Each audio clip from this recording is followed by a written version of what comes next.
200 हाथ वाले भी धरती पर आए जिनका नाम बाणासुर था। बलवान भी बहुत था। 200 हाथ वाले भी इस धरती पर से कुछ साथ नहीं ले जा सके। इस धरती पर 20 हाथ वाले भी आए जिनका नाम लोग रावण कहते हैं। बड़ा बलवान भी था, लेकिन वह भी खाली का खाली ही यहां से चला गया। जब 1000 हाथ वाला, 200 हाथ वाला, 20 हाथ वाला यहां से खाली चला गया, तो हम लोगों के पास कितना हाथ है? बस 2 ही हाथ तो है, और बड़ा कमजोर हाथ है।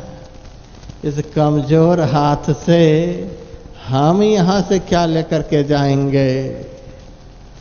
हम जो आज तक किसी भी जन्मों में कुछ नहीं ले जा सके, इसीलिए आखिर में मलते मलते हाथ की हथेली बाल से रहित हो गई है। सब लोग अपनी अपनी हथेली को देखिए, किसी की हथेली में एक भी बाल है? हमारी हथेली में तो नहीं है। अब आप लोगों की हथेली में हो जाए तो हो जाए, लेकिन उम्मीद है कि नहीं होगा। हमारी हथेली में बाल क्यों नहीं है? इसीलिए कि आज से हम दुनिया में नहीं हैं।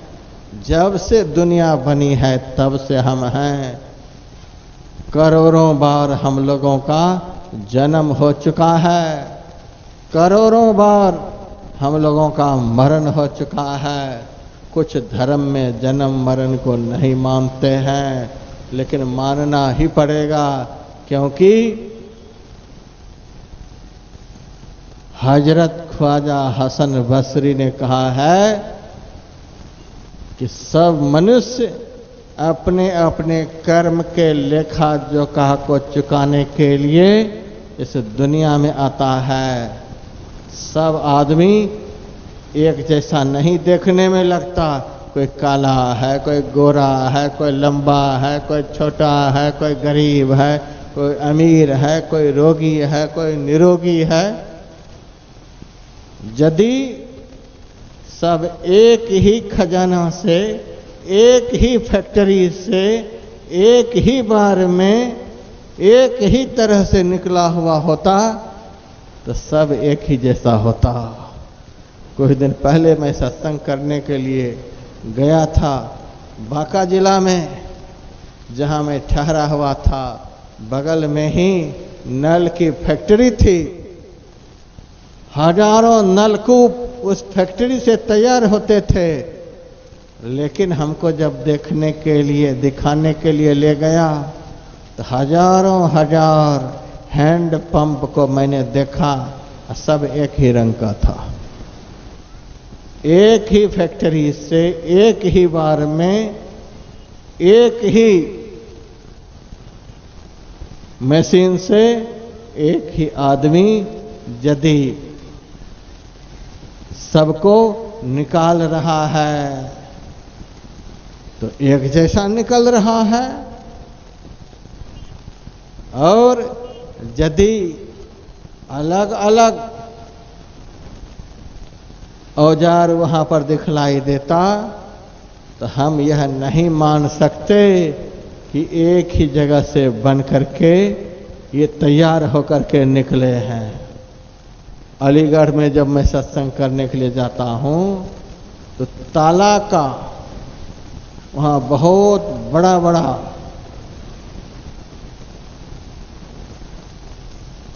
दुकान है। ताला की बहुत बड़ी बड़ी फैक्ट्री वहां पर है, लेकिन किसी फैक्ट्री में ताला का एक औजार बनता है, किसी फैक्ट्री में ताला का दूसरा औजार तैयार होता है, किसी फैक्ट्री में सारे औजारों को लेकर के ताला तैयार किया जाता है। एक ही फैक्ट्री से, एक ही मशीन के द्वारा एक ही तरह की चीज हजारों लाखों की संख्या में निकलती है। इसका क्या मतलब हुआ?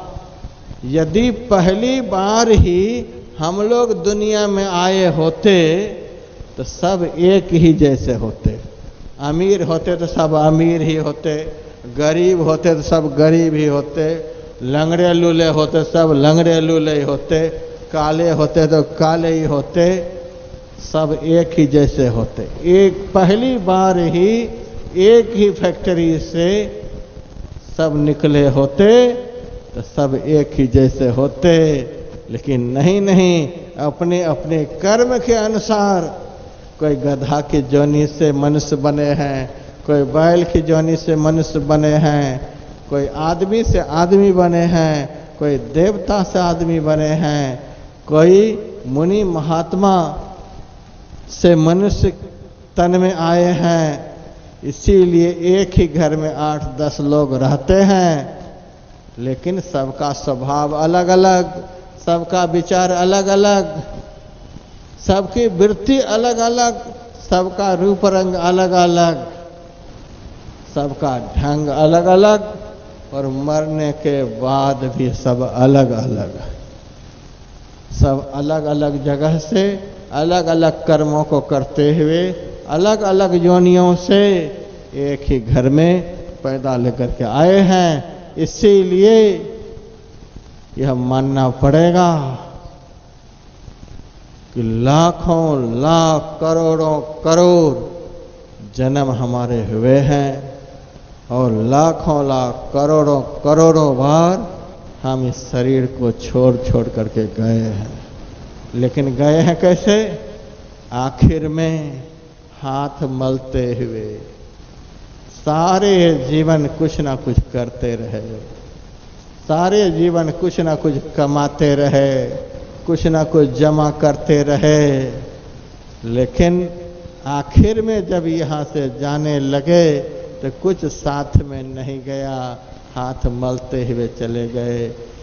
इतनी बार हाथों को मले हैं कि हाथ बिल्कुल साफ हो गया है, हथेली बिल्कुल साफ है, हथेली में एक भी बाल नहीं।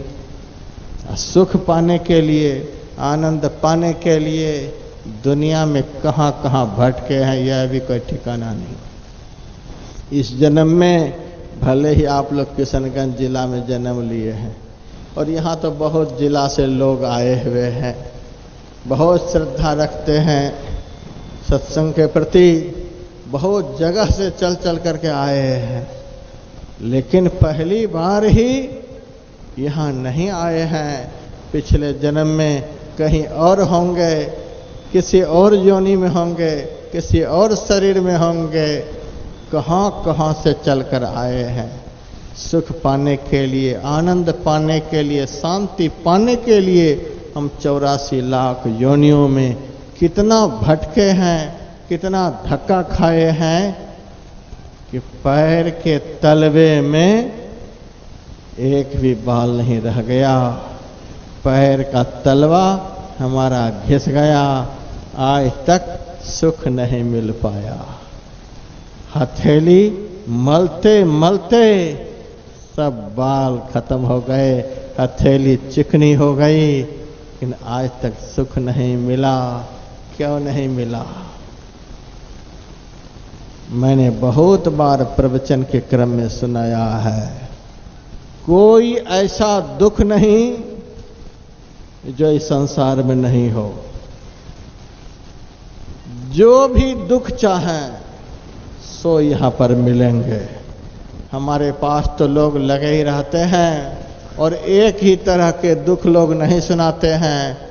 किसी को पेट में दर्द है उसका दुख है, किसी को सर में दर्द है उसका दुख है, किसी का चमड़ा सफ़ेद रंग का हो गया है उस बात का दुख है, किसी को पुत्र नहीं है उसका दुख है, किसी को धन नहीं है उसका दुख है, किसी को घर नहीं है उसका दुख है।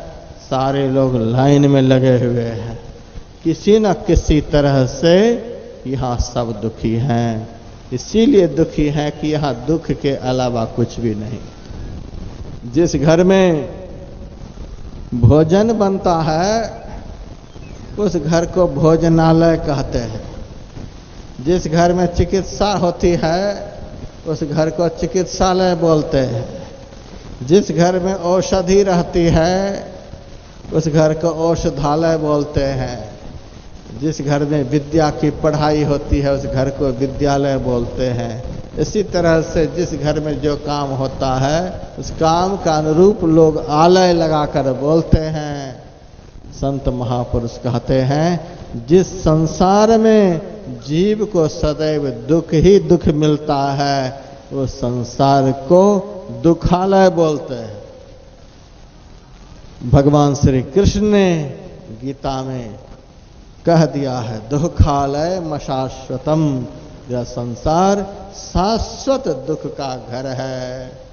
यदि सदैव दुख में ही पड़ा रहना चाहते हैं, सदैव दुखी बनकर ही रहना चाहते हैं, कभी भी आनंद का दर्शन नहीं चाहते हैं, तो सर में कफन बांधकर अपने मन को संसार में लगा दीजिए और फिर महात्मा का सिर खाने के लिए कभी नहीं जाइए। संसार की तरफ जो अपने मन को लगा देंगे तो यहां से दुख के अलावा कुछ भी मिलने को नहीं है और कोई ऐसा सुख नहीं, कोई ऐसा आनंद नहीं जो परमात्मा में नहीं हो। यदि कभी भी जागृत में कौन कहे स्वप्न में भी दुखी नहीं होना चाहते हैं तो कमर कसकर अपने मन को, अपने दिल दिमाग को परमात्मा की ओर लगा दीजिए।